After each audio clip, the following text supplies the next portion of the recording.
thusim khat anangai kitau hitin hiche thusim he ahile sanga mei khutun kiti thusim hin sei dewahi sanga in iti mei khu atun theiham lungdon ta khat ahin hinla hiche sanga hin thusim kidang anejen chubang chun thilla le sanga kiti thu cheng he aza khalo lo du ta asana umen masang lai golui khang lai chun sanga he analal le aziengen analal be se azi chun thillaginin anagingon hiti ahi zi chun ipu ipa teu chun thilla sanga tin ana sei jiwinai chubang chun gamsung khat ahen sanga nu pa khat ana umen hiche sanga nu pateni hin khosunga a chahoi lai lai aguzi hlonin gammang lamin ahlo mangzi hlonen hitia a cha gu zo hlon teng chule agona dingen khosunga mi inin mei agu kit zi hlonen hiche meza kon chun a cha cha na go zi hlonen hiche mei ati zi hlon a hu chu gama wa ho gamleng ho themin amu teng lew sanga mei khutun a hi chu hepai ziwen hiche teng chule sanga that din a kon ziwin hin la amun aga hlun teng lew a chamun le mei khutun bu ana umzi ta na hi khosung khat a hen a phat sen a cha mangjin a cha cho ni khosimin a kem che zengen hitia a cha aman man phat chun ni khat ni hau sapun simang pachong ako khomen chubang chun hau sapu ahung ding do en hitihin ahin sejen khosunga ni khosima a cha aman he agang lama khul do ding a hi achuti lo le bola hi hlomi ham zomi ham azona le mi hem chunga hung chu thei a hi tin ahin seitan chule zan sia khosung gol hlangon duty a po diwin a sejen aki ho hla na bang wachun hlang sampan hlang ahin samin khosung mi alen aneu nupi upa ako khomin kiging zinga omdingin thu apitan chubang chun sun le to diu akito oven mu ahung thima kon le khosung gol hlangon thalpi teng cha akiput oven khosung changa tho jeng jiwen hitia zan sia chan wang wachun a cha cho mangjingen ama wang hlomi zomi kiti him anamu khapoven hinla thil kidang khat wang anamu jiwen hiche chu mei am ina kona leng pheza gammang lam zon ji hi anahin hiche mei am leng ji cho del jiwen hinla alen agan be se ji chuna su na again anhe ji tapo vinai khosung gol hlang duty ball ji ho cho lungu anom tapon hinla ama hon mei am leng ji amu cho midang anahet sa apovin ahet sa lew nunau chapang numei ho kichat ding ji chun koima anahet sa apovin hi jeng jong le thakhat set duty ball wa koi khut nung a hi ahet do zolo phat over chun zana mei am leng ji cho hau sapu ahet sa uven chubang chun hau sapun khosung mi ako khomin kiging zinga omdingin thu ahet sa atan chule lo kon gama pot jong changa koiman a bol lo din a season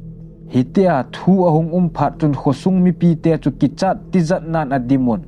lo kon gamlen jong koiman a bol ngam tapon mi bang khatin thilla hidin a season abang khat kaw mei sel de hidia ging mo loi jong a omen hinla cha aman jingji chun ngo ding pen a he thei poven sakhat lam duty a bol wa zan si a chamanga mei am len amu jing wang wachun koi khut nung a hi ding a sei thei koima a pon chubang chun duty cha bol zomon phat leni ahung che bangin agam kai sunga khudang hon jong duty a hin bol panon hiti ho ki ka la hen sanga nu pateni hin khudang khat a hen a cha agu hlonen api nu chun a cha chu khopam lamin a hlo pheitan hi chun a chalpan a chagon na dingin in khada kon hin mei agagun hitia mei a hlo lai chun hui ahung nungen hi che je chun mei am chokile hla sen hi che mei ama kon chun in khat ahung katan hi che ho lai khanga hi in jong gole bi a bo kissa a hen hi che je a chu mei am khat sia jong ka thei a hen chubang chun in ka chu khosung mi hon a hin het pharun phelmit ding a tiwen hiti chun bol thei chana bolun hinla phelmit zo povin hitia in khat ahung ka apat chun ban nei chan in ho chahung ka phejin khosung khat in som ni ho vel chen na khu chu mei am khat je in anaka chai tan hitobang thilsu agam kaiza khum hon a het pharun azan zanin adel phejun hinla amun aga del lut wachun khosung chu mei khu akitungin akawam gam tan ama wang koi man wang thi na man na anatu pon hi to bang thil su zi chun hi che khosung mi ho chun akom vela khodang ho zot na thei ana zonon in le lo bezin ana ta vena hi ti to bang thil su ahong pat chun agam kai sunga koi ma lungmong hlamongin ana thei tapon asun azanin gam sung cho hin kholuven amel mau chu thila ham mi hem ham ole ama hola ama ma cheng ham het do te na din pan na satain alawen zan teng hile koi ma ai mu zong thei ji tapon zan khang kim la hile khosunga a chaho kichat tizat nan adimon ui cha le vo chaho apeng zin ni se ina cha zong amang zin hin la athana amanna chu I to banga achan wangovin akeng nung zeng zong anamu khapovin phat le ni ahong che bangin gam sunga thingko songko ho zong ahin khol panuven chubang chun ni khat ni solam gama hlang chung khat hin mei khu kitung amuven hi chun agam kai sunga gol hlang hang san chi akithleng do vin thalpi teng cha akiput uvin ave dingin achiewin hi tia cho chi chelew amun anai pha do wa hen saki go nam azawven hi chun a chaguji hidin gin cha na len ta cho hin neizun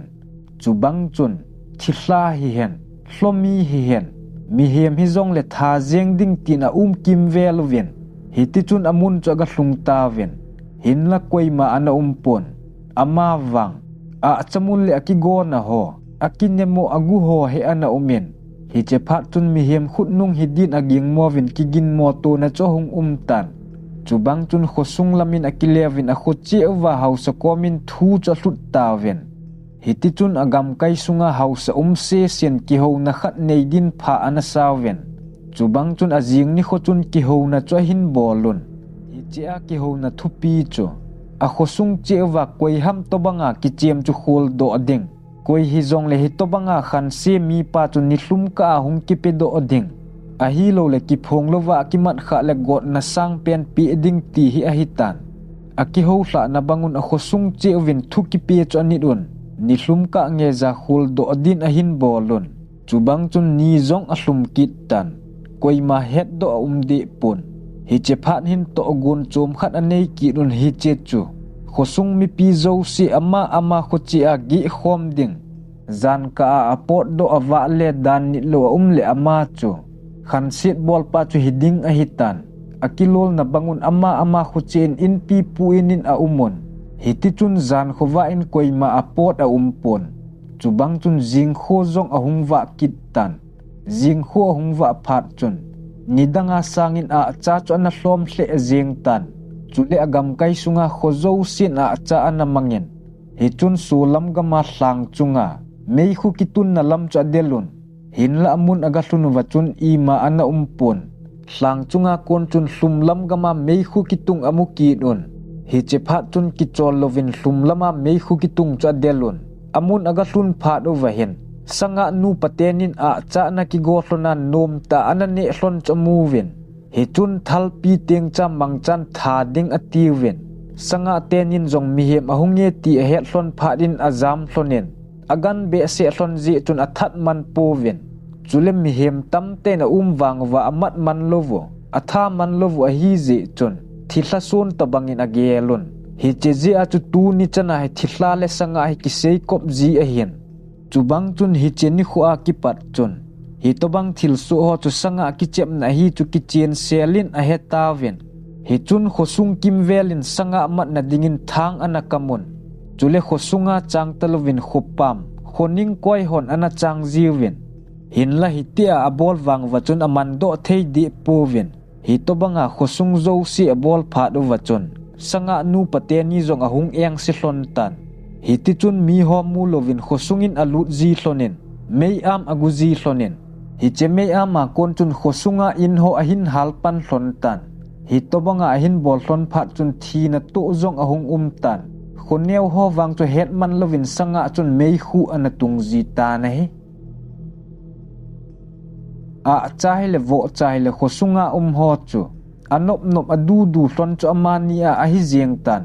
chubang chun sanga nu pateni a khan set be se hlon phat chun simang pachong hon lunggel chom khat a hin nei jun hi che chu thang ki kam ho hlap ding chan zong chan ta loading ti hi a hian azi chu hitia cho bol leo khan se che ding azon ale mo thi chai gam diu a hian chubang chun khosunga thang ki kam ho aslam hlavin diu ti po zong anga do un nom ten sanga cho cham hlat sa uvin hitia a bol phat wa chun khosung ki hal ho ahung tangyen hin la a chagu le meigu wang atang pon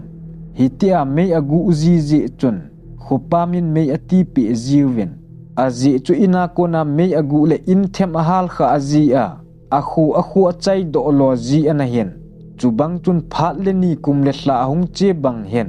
hoilam gama kona hung kon ham pasal hang san kha ni gam sungin ahung wa ludin hi chepa hen agam wa nan sanga mei khutun pet aga sudo tan hi chun ama pan jong sanga cho manin hitia amat phat chun khosung khat ahin asolen aman a chago cho anago pi din asejen in la sanga apot do zo chun a cha go pi talovin a mei khutun cho tha mit pi tan sanga ahong kile phat chun kiniam ten a chaki go chun ne ading atin hin la pu pan asilin anakoi pi tan hi chun aman asejen sanga tu ni a kipat a chahe asila na ne ading a hitai hitia na bol hin nang dinga wang sit na hung hit thei a hi azi chu na mei khutun hi mi hon hin mudo un tin nakigin lo ka en thilon na te chulen na mei gu zia khutam ta na hal hla a hitai tu ni a kipat a chahe asilin nen asilin ne le chun hlumpi pe in tin atui na zong na het be ding a hi nang gan hing na hin mi hem banga saki go na ne na ding lampi a umpoi gan hing chu gan hing bangin hingin tin a sei pi ta na hi chu in sanga in zong a pupa sei bangin a cha cho silin anen a hi le tui asa a hitam hlum asa a hitam a pupa ki chan man chun a tuizi atin